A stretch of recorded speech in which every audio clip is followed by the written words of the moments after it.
Vamos agora ao segundo tópico da nossa lição, uma lição que vem falando sobre 1000 anos de desolação. Nesses primeiros momentos da nossa lição, nos primeiros tópicos, nós não estamos falando exatamente da desolação, mas nós estamos falando da expectativa, da esperança que os justos têm.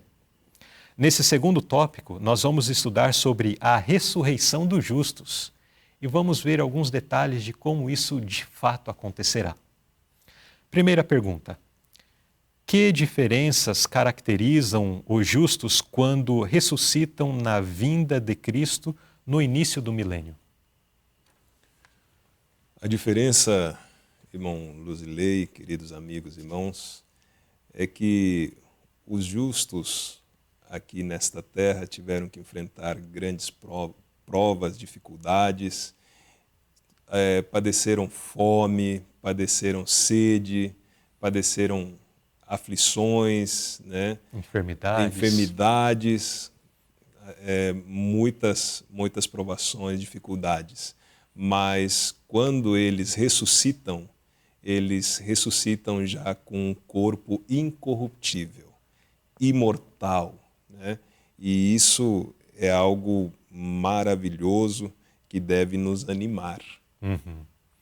É interessante, quando eu estudei essa pergunta, eu estava tentando achar quais eram essas características, né? Mas aqui a pergunta ela chama atenção para o antes e o depois do justo, né? Então, o antes é toda essa condição que o irmão Carlos mencionou, e depois já numa condição transformada, imortal, incorruptível, preparado para receber a eternidade. Eu queria contar uma experiência de um dos pioneiros adventistas. Uhum. Se trata de Urias Smith. Uhum. Urias Smith foi um pastor adventista, pioneiro, redator da Review Herald, né? Uhum. E quando ele tinha 7 anos, ele teve um problema na perna, acho que foi gangrena, e teve que ser amputada a perna dele, aos 7 anos. Inclusive, a história disse que naquela época ainda não existia anestesia, e já imaginamos como foi, né?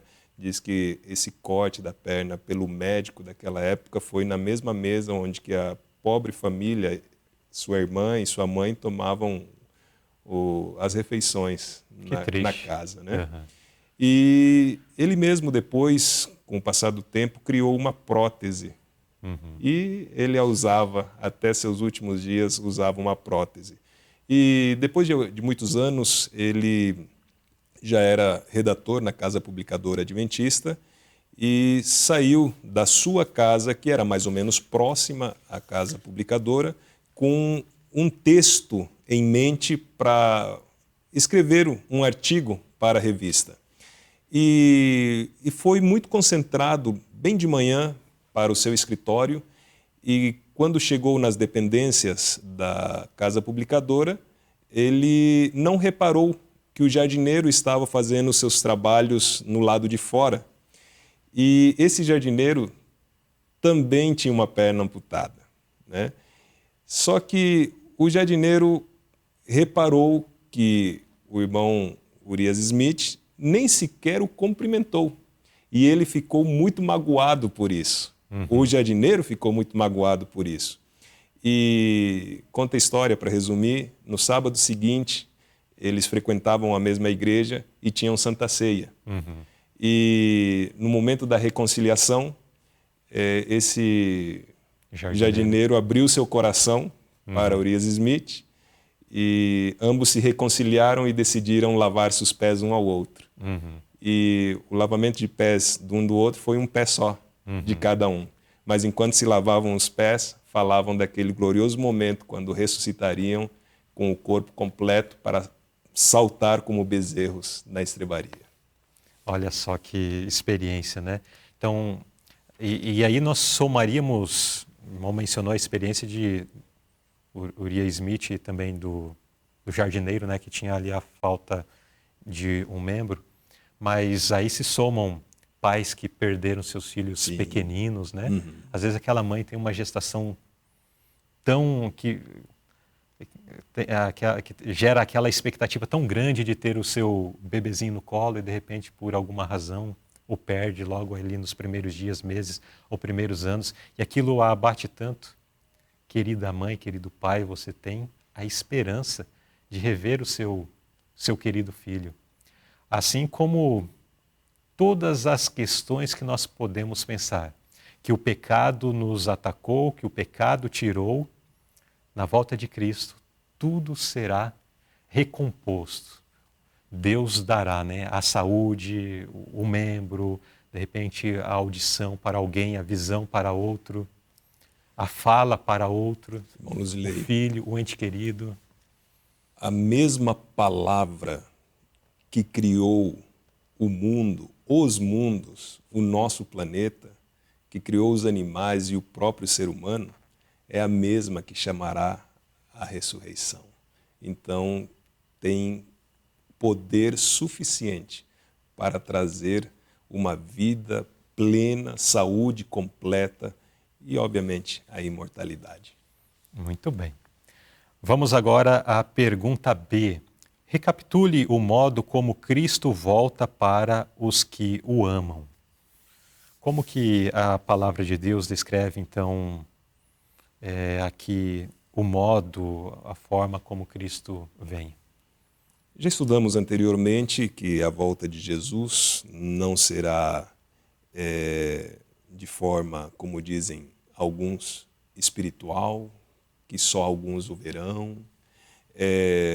Não é uma situação que poucos conhecerão. Não, a volta de Jesus é o evento mais falado por todos os crentes em todas as épocas.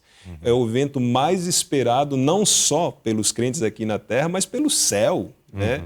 Então, Jesus virá com poder, com grande glória, com seus anjos, com trombeta, com alarido, né? Virá de forma tal que todo olho o verá. Ele virá com poder, né? E ali, então, um dos primeiros atos é chamar à vida os seus justos que foram ao descanso fiéis.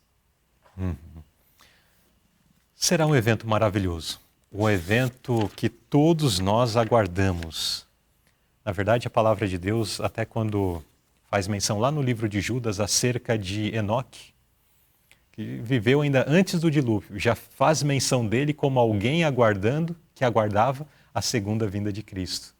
Até é dito, né, como curiosidade, o primeiro adventista, é pelo menos registrado, né? Alguém que já não apenas aguardava, mas alguém que já propagava a mensagem também do advento de Cristo. Então é um evento maravilhoso, muito aguardado.